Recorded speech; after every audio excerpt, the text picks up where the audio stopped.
Memory transcription subject, Slanik, Venlo Space Corps. Date, Standardized Human Time, January 14, 2137. My paws were rooted to the floor, as I cast a blank stare at Navarre's corpse. Boot steps pounded behind me, and without turning around, I knew it was Marcel racing back after hearing gunshots. An audible gasp came from my human, who skidded to a halt. He could see me standing in close range of the dead Kolshan, firearm in paw. The predator froze in shock, before rushing up to me in a panic. Marcel's hands latched onto my shoulders. "What did you do? The fuck have you done?" The red-haired Terran had handed the first prisoner off to the team, but the discovery that he'd be unable to collect the second Kolshan left him in an aggravated state. My friend couldn't restrain his emotions, baring his canines inches from my face. I could see his cheek muscles contorting it in grotesque ways, and his scars stretched in new patterns. I'd never seen such clear disgust in his pupils, not even during our predator disease saga. Panic rose in my chest, as I feared that Marcel would disown me for this action. He leaned back, and shook his head in mute horror. My orders had been to watch the Kolshan prisoner for a few minutes. I knew I shouldn't have pulled the trigger. Admitting that I wanted Navarre dead for his cruel taunts wasn't an option, though I didn't regret killing that monster. Marcel can't leave me. He's my best friend, I can't have him thinking I'm some predator-diseased killer. Genuine tears rolled down my furry cheeks, which caused the human to pause in his reaction. I could see a twinge of sympathy cause his lips to curve downward. His natural response was to comfort me. The mental gears turned enough to realize that I could use this, and paint a story which justified my deeds. If part of him believed I was a weak, scared liability, then this decision could be played off as fear. Marcel had to believe I didn't mean to kill the prisoner. "I'm sorry." He started trying to stand up, and I panicked. I put on my most despairing expression, and recoiled from the corpse as though horrified. The stutter was easy to let slip through, since I was nervous about the human's rejection.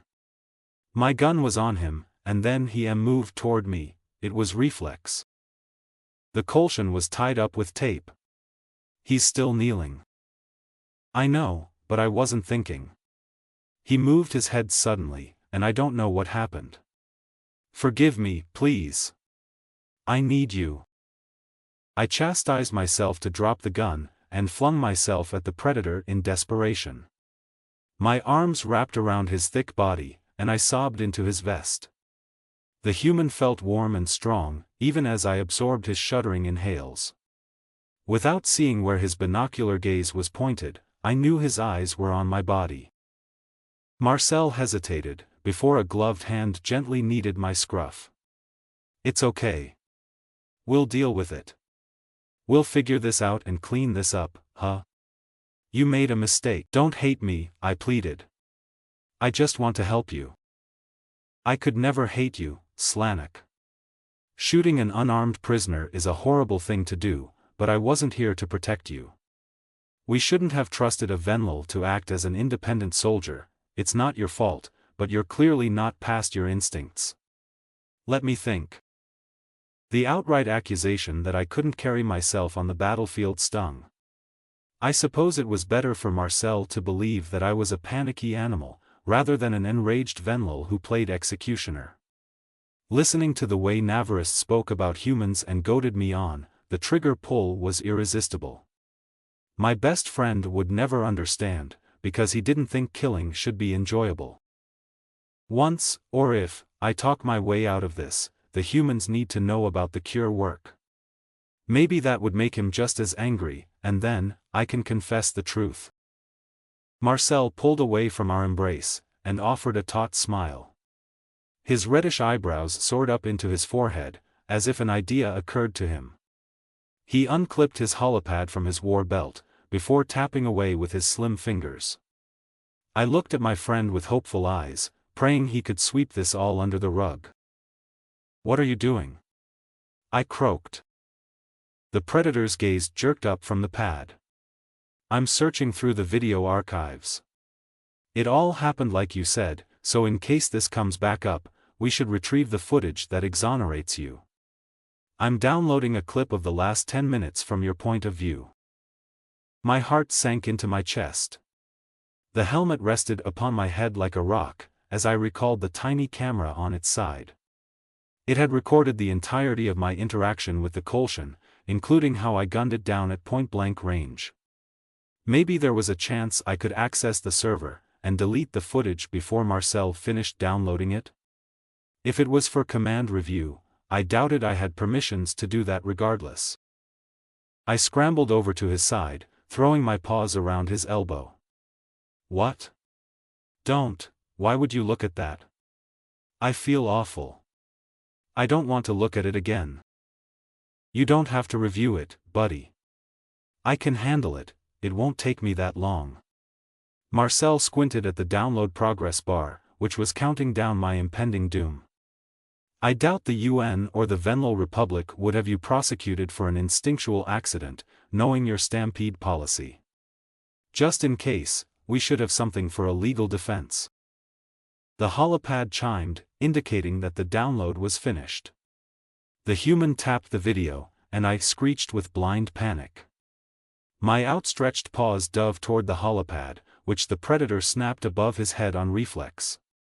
I jumped as high as my crooked legs would allow, trying to grab the object. However, Marcel was holding it well out of my reach, and my paws swatted empty air. The Terran officer's jawline tightened, and suspicion flashed in his hazel eyes. He used his back to shield the holopad from me, huddling over it with singular focus. The audio must be going straight to his implant, but the Kolshan's dialogue didn't affect his feelings. He swiveled around, with an unmistakable look of concentrated loathing. You lied to me. You tried to make me feel sorry for you, he roared. Mark. No. Save it. I've heard enough of your spineless deflections. The human cleared the ground to the body with a handful of strides, anger charging his motions. Marcel stooped down, picking up the gun I'd discarded. His binocular eyes bore into mine, as he stared straight at my horizontal pupils. He flung the firearm at my chest, and curled his lip in disdain. I'd never seen him this callous and resentful, not even on Silas. Carry your murder weapon like a badge of honor. When we get out of it, I'm making sure you never touch one again, the predator hissed. I flicked my ears. Listen. The Kolshans are curing humans. We'll handle it. You don't need to worry about it anymore. I can help. I just made a mistake. That was no mistake, it was a calculated execution. You knew it was wrong, or you wouldn't have covered it up. God, I can't believe I fucking trusted you. I thought we were brothers. I let you live in my house with my fiancée and my daughter. I don't know what's wrong with you, but you're unhinged.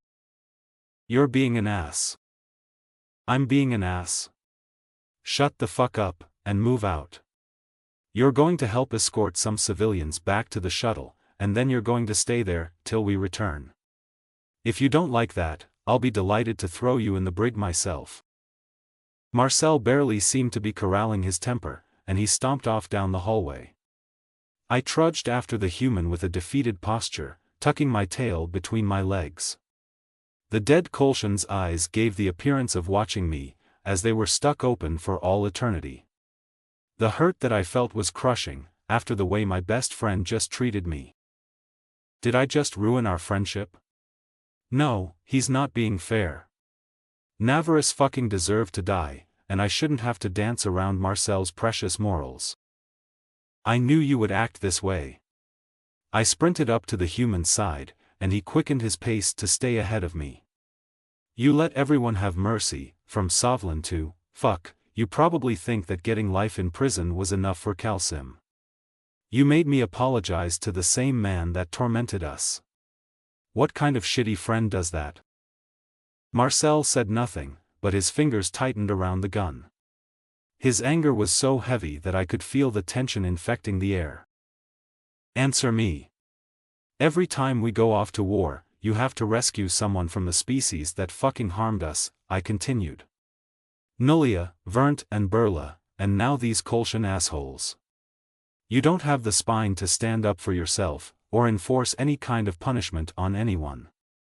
It's your fault that I felt like I had to lie. The human skin was turning red from fury. You execute a prisoner, and it's my fault? You're trying to spin this on me now? The Kolshan tortured your civilians, and called it science. They drugged them so much that they puked, genetically modded them. I don't fucking regret it, I'd do it again. Navarus deserved to die, shit, he got off easy. Maybe he did deserve to die, but that's not your decision to make. We can't question a dead guy. Either everyone gets rights, or nobody does. His testimony could have swung more allies to our side. What you did is unacceptable, and I don't even know who the fuck you are anymore. Neither do I. You humans flipped on my predator switch, and I can't undo that. You did this. All I think about anymore is war and death.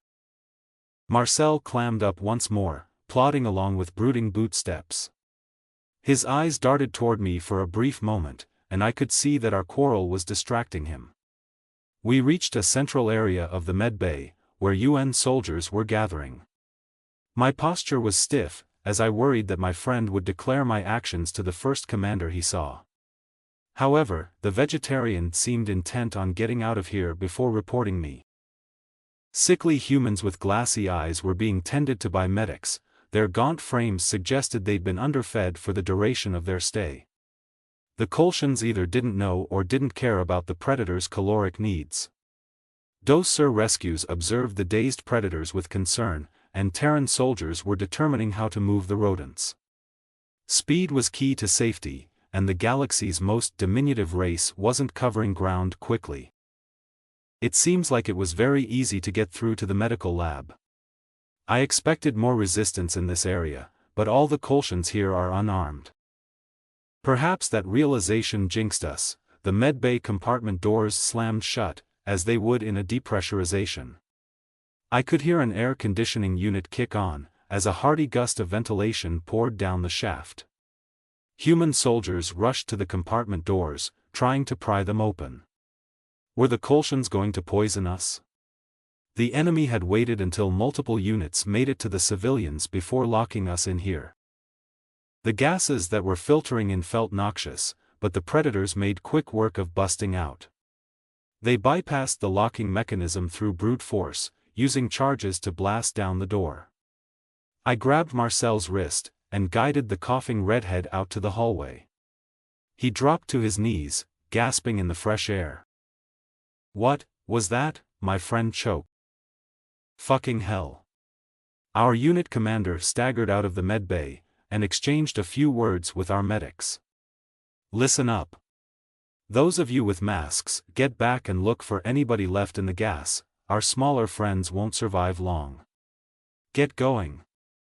The rest of you, post security, they might try to hit us while we're reeling. I want a team to find where that gas came from ASAP. Break." I helped my red-haired predator up, and he pushed himself away from me. The young officer volunteered his boarding party for the search without hesitation. A disoriented Marcel followed the rest of his team, still shaking off the unknown substance he'd inhaled. The soldiers had located a map of the ship's layout, and got a rescued Dosur read it out to them. We navigated through the ship tunnels. I kept myself alert for more traps. The Terrans busted down the door to a supply closet, not even checking if it was locked or not. There was evidence that Kolshans had been present recently, but they cleared out in a hurry after their stunt. We checked the supply air ductwork, which had a canister plugged into it. The Predator's senior leader ran a visual translator over items left on the duct, and the complexion diminished from his face. "Chief? Is everything all right?" I asked. The human senior's eyes turned toward me. "It seems the Kolshans fed us a sleeping gas, but we weren't exposed long enough for it to do anything other than make us woozy. However, son, they laced it with something else too." Everyone remained calm. I'm going to inform command that we need a quarantine for all humans on this station." Marcel's eyes widened. "Why, Chief? Are we in danger?" "Sir, these empty vials here say, the cure. There's only one thing that can mean in my eyes. I believe we just got dosed on their anti-carnivore dust, by air transmission. We have to assume the worst. Sir, we're all vegetarians, now, by threat of death. Let's drum up diet plans by the end of the day. Need green rations shipped to us pronto, you're our expert." Even among seasoned Terran soldiers, that admission was enough to spark some panicked chattering, while the senior leader phoned it into command. I studied Marcel with worried eyes. No matter what he thought about me, I wanted only the best for him. My human didn't deserve to have genetic modifications forced upon him. Though he was vegetarian, that should be a choice for him to make of his own volition. There could also be additional consequences, and I wasn't sure if it was transmissible to others of his kind. Does this mean that the Kolshan Commonwealth has decided to try to cure the primates, rather than eradicate them? It wasn't clear if whatever was tailored to the humans during these experiments worked on me, but I'd gotten the pathogen into my lungs as well. The Battle of Milo was raging on outside these walls, and the Kolshans had sprung a dastardly trap on the Terrans here, who wandered in to rescue innocents. We needed to relay a warning to any other UN forces retaking ground encampments, to beware of potential biohazards. Containing the exposure to just us was crucial. I wished that I could have saved Marcel from breathing that in. All I could hope now was that the cure wouldn't have any unexpected effects on the humans exposed to it here. Unfortunately, one possible avenue for reversal was reduced to brain matter in my fur.